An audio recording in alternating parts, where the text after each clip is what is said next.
So hello दोस्तों, happy new year, good morning, जय हिंद। तो आज हम लाए हैं हाई स्कूल के जो मोस्ट इंपॉर्टेंट एमसीक्यू सामाजिक विज्ञान के हैं, जो सोशल साइंस के हैं, वो लाए हैं आज। कल जो हमने वीडियो बनाया था साइंस के ऊपर, एक वीडियो बनाया था, उसको आप जाकर पीछे पहले देख लीजिए। वो बहुत ही अच्छा वीडियो, उसमें 50 मोस्ट इंपॉर्टेंट क्वेश्चन है जो साइंस के हैं। तो ये आपका पहला वीडियो है सोशल साइंस का। तो इसमें पहला क्वेश्चन जो है कि फ्रांसीसी क्रांति किस वर्ष हुई थी? जो फ्रांस की क्रांति थी वो किस वर्ष हुई थी? जो आपकी फ्रांस की क्रांति थी वो किस वर्ष हुई थी? जल्दी जल्दी बताओ। जो फ्रांस की क्रांति वो 1789 ईस्वी में हुआ था। ये आपका बी वाला ऑप्शन आपका सही हो जाएगा। ठीक, अब तो अपने अगले क्वेश्चन को चलते हैं। फिर से वही क्वेश्चन रिपीट हो रहा है। ठीक, तो फ्रांस कब हुई थी? 1789 ईस्वी में। तो अब सेकंड क्वेश्चन की ओर चलते हैं कि हिट तो ये तीसरा क्वेश्चन आपके सामने था कि हिटलर किस देश का तानाशाह था? जो हिटलर था वो किस देश का तानाशाह? हिटलर जो है वो जर्मनी का तानाशाह था। ठीक है, तो बी वाला ऑप्शन आपका सही हो जाएगा। तो हम अपने तीसरे चौथे क्वेश्चन की ओर चलते हैं। नाजी पार्टी का प्रतीक क्या था? जो नाजी पार्टी था उसका प्रतीक क्या था? जो नाजी पार्टी का उसका प्रतीक स्वास्तिक था। ठीक, जो नाजी पार्टी था उसका प्रतीक स्वास्तिक था। तो हम अपने पांचवें क्वेश्चन की ओर चलते हैं। रूस की क्रांति कब हुई थी? जो रूस की क्रांति थी वो कब हुई थी? जो रूस की क्रांति वो 1917 ईस्वी को हुआ था। ठीक, जो रूस की क्रांति थी वो 1917 ईस्वी में हुआ था। तो आपको आशा है वीडियो बहुत अच्छा लग रहा होगा। तो आपका छठा क्वेश्चन है कि दास कैपिटल पुस्तक किसने लिखी? जो दास कैपिटल पुस्तक है वो किसने, उसके लेखक कौन है? उसके लेखक तो मार्क हैं। ठीक, तो 7 नंबर क्वेश्चन आपके सामने है। भारत में प्रथम राष्ट्रवादी आंदोलन किसके नेतृत्व में हुआ? जो भारत का प्रथम राष्ट्रवादी आंदोलन था वो किसके नेतृत्व में हुआ था? महात्मा गांधी के नेतृत्व, बाल गंगाधर तिलक के रूप में, या फिर जवाहरलाल नेहरू के नेतृत्व में?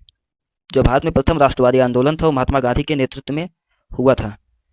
तो 8 नंबर क्वेश्चन है कि जलियांवाला बाग हत्याकांड कब हुआ था? जो जलियांवाला बाग हत्याकांड है वो कब हुआ था? जो जलियांवाला बाग हत्याकांड 13 अप्रैल 1919 ईस्वी को हुआ था।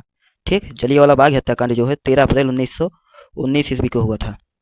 9 नंबर क्वेश्चन है खिलाफत आंदोलन किससे संबंधित है? जो खिलाफत आंदोलन है वो किससे संबंधित है, जिसको महात्मा गांधी ने चलाया था? जो खिलाफत आंदोलन है वो मुस्लिम समुदायों के लिए संबंधित है। ठीक, तो असहयोग आंदोलन कब शुरू हुआ? महात्मा गांधी ने यह आंदोलन चलाया था कि असहयोग आंदोलन कब शुरू हुआ? तो असहयोग आंदोलन जो है 1920 ईस्वी में शुरू हुआ था। ये आपको पता होना चाहिए।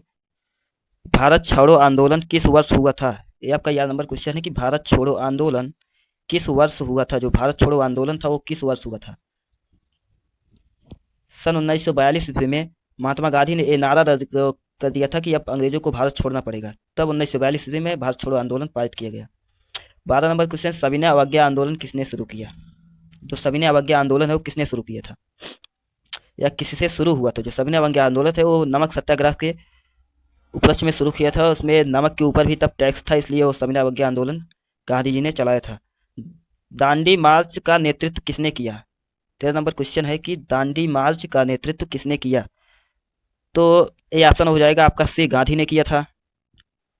ठीक, तो आपका 14 नंबर क्वेश्चन है कि साइमन कमीशन का बहिष्कार क्यों हुआ? जो साइमन कमीशन है उसका बहिष्कार क्यों हुआ? इसका कारण क्या था? इसका कारण यह था कि भारतीय सदस्य नहीं थे, जो भारतीय थे वो सदस्य नहीं थे। ठीक, इसलिए साइमन कमीशन का बहिष्कार किया गया था। 15 नंबर क्वेश्चन है भारत को स्वतंत्रता कब मिली? जो भारत देश है वो स्वतंत्रता कब मिली? इसको सबको पता है, 1947 ईस्वी में भारत को स्वतंत्रता मिली थी। ठीक, 16 नंबर क्वेश्चन है कि लोकतंत्र की सबसे बड़ी विशेषता क्या है? जो लोकतंत्र है उसकी सबसे बड़ी विशेषता क्या है? लोक ये नागरिक शास्त्र का क्वेश्चन आ गया है कि लोकतंत्र में सबसे बड़ी बड़ी व्यवस्था जो है, विशेषता, जनता का शासन होता है। भारत का संविधान कब लागू हुआ था? जो भारत का संविधान है वो कब लागू हुआ था? 15 अगस्त को या 26 जनवरी को? भारत का संविधान 26 जनवरी 1950 ईस्वी को लागू हुआ था। भारत एक कैसा देश है? भारत एक जो है लोकतांत्रिक देश है।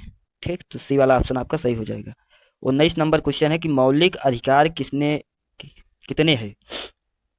जो हमारे संविधान में जो मौलिक अधिकार है वो कितने हैं? ये तो आपको सबको पता हो जाती है हमारे संविधान में कितने मौलिक अधिकार हैं। ठीक, जो हमारे संविधान में कितने मौलिक अधिकार हैं ये सबको पता होना चाहिए। हमारे संविधान में जो मौलिक अधिकार हैं वो 6 मौलिक अधिकार हैं हमारे संविधान में। ठीक, ये 20 नंबर क्वेश्चन है मताधिकार की न्यूनतम आयु क्या होगी? जो मत दे सकते हैं, जो वोट दे सकते हैं, उनकी न्यूनतम आयु 18 वर्ष होनी चाहिए, तभी वोट देना पाएंगे, नहीं तो उनका। वो 21 नंबर क्वेश्चन, लोकसभा का कार्यकाल कितने वर्ष का होता है? जो लोकसभा है उसका कार्यकाल कितने वर्ष तक होता है, ये भी आपको पता होना। लोकसभा का कार्यकाल वो है 5 वर्षों तक होता है। ठीक। 22 नंबर के, भारत का राष्ट्रपति किसके द्वारा चुना जाता है? जनता के द्वारा। ये तो आपका भारत का राष्ट्रपति जो है वो जनता के द्वारा नहीं चुना जाता, वो निर्वाचक मंडल के द्वारा चुना जाता है। ठीक। तो आपका सी वाला ऑप्शन आपका सही हो जाए। 23 नंबर क्वेश्चन है कि न्यायपालिका का प्रमुख कौन होता है? जो न्यायपालिका होता है उसका प्रमुख कौन होता है? जो न्यायपालिका का प्रमुख मुख्य न्यायाधीश होता है। आपका सी वाला ऑप्शन आपका इस राइट आंसर है। 24 नंबर क्वेश्चन है कि संघीय शासन का अर्थ है, जो संघीय शासन है उसका क्या अर्थ होता है? केंद्र व राज्य सरकार। ठीक। जो संघीय शासन का अर्थ जो होता है वो केंद्र व राज्य सरकार होता है। ठीक। तो सी वाला ऑप्शन आपका सही हो जाएगा। 25 नंबर क्वेश्चन है कि भारत में कितने राज्य हैं? ये तो आप सभी को पता होना चाहिए। भारत में कितने? भारत में कुल 28 राज्य हैं। और 26 नंबर क्वेश्चन है, भारत द्वारा किस महाद्वीप में स्थित है? भारत किस महाद्वीप में स्थित है? भारत जो है वो एशिया महाद्वीप में स्थित है। ये तो छोटे छोटे बच्चों को भी पता होना चाहिए, तो आपको पता होना चाहिए। भारत की सबसे बड़ी नदी क्या है? भारत में जो सबसे बड़ी नदी है वो गंगा नदी है। ठीक। ये वाला ऑप्शन आपका सही हो जाएगा। 28 नंबर क्वेश्चन है, ये ससुर का हो जा रहा है। ये जो 28 नंबर क्वेश्चन है, काली मिट्टी किस फसल के लिए उपयुक्त है? जो काली मिट्टी है वो किस फसल के उपयुक्त है? काली मिट्टी में सबसे ज़्यादा कपास उगाए जाते हैं। ठीक। भारत का सबसे बड़ा राज्य क्षेत्रफल के अनुसार है, जो क्षेत्रफल के अनुसार सबसे बड़ा राज्य भारत का है वो राजस्थान है। ठीक है। 29 नंबर क्वेश्चन आपका सी वाला ऑप्शन आपका सही हो जाएगा, राजस्थान। 30 नंबर क्वेश्चन है, मानसून भारत में कब आता है? जो मानसून है वो भारत में कब आता है? मार्च, अप्रैल, जून, सितंबर। तो ये क्वेश्चन आपके लिए मैं होमवर्क छोड़ दे रहा हूँ। ठीक। तो 30 नंबर क्वेश्चन है कि मानसून भारत कब आता है? ये क्वेश्चन तो आपके लिए मैं होमवर्क छोड़ता हूँ। भारतीय अर्थव्यवस्था किस पर आधारित है? 31 नंबर क्वेश्चन, भारतीय अर्थव्यवस्था किस पर आधारित है? जो भारत की अर्थव्यवस्था है किस पर आधारित है? ठीक। जो आजकल लोग किसानों की कोई इज्जत नहीं करते हैं, तो भारत की अर्थव्यवस्था पूरे किस पर आधारित है? बेरोजगारी का अर्थ है, जो बेरोजगारी है उसका क्या अर्थ है? काम करना, काम ना मिलना, व्यापार, शिक्षा। बेरोजगारी का अर्थ जो है काम ना मिलना होता है। ठीक। ये तो आपको पता होना चाहिए। 33 नंबर क्वेश्चन है, गरीबी रेखा का निर्धारण किस पर होता है? जो गरीब होते हैं उनकी निर्धारण किस पर होता है? उनकी आय पर, खर्च पर, शिक्षा पर, सच। तो उनका जो निर्धारण उनकी आय पर होता है। ठीक। ये वाला ऑप्शन आपका सही हो जाएगा। तो बैंक किससे संबंधित है? जो बैंक है हमारा वो किस चीज़ से संबंधित? उद्योग से संबंधित है या फिर धन से? जो बैंक हमेशा तो पैसा निकासी और लेन देन के लिए माना जाता है, इसलिए वह धन से संबंधित है। तो 35 नंबर क्वेश्चन है कि वैश्वीकरण का अर्थ है, जो वैश्वीकरण है उसका क्या अर्थ होता है? देश का विकास, अंतर्राष्ट्रीय संपर्क, व्यापार बंद व शिक्षा।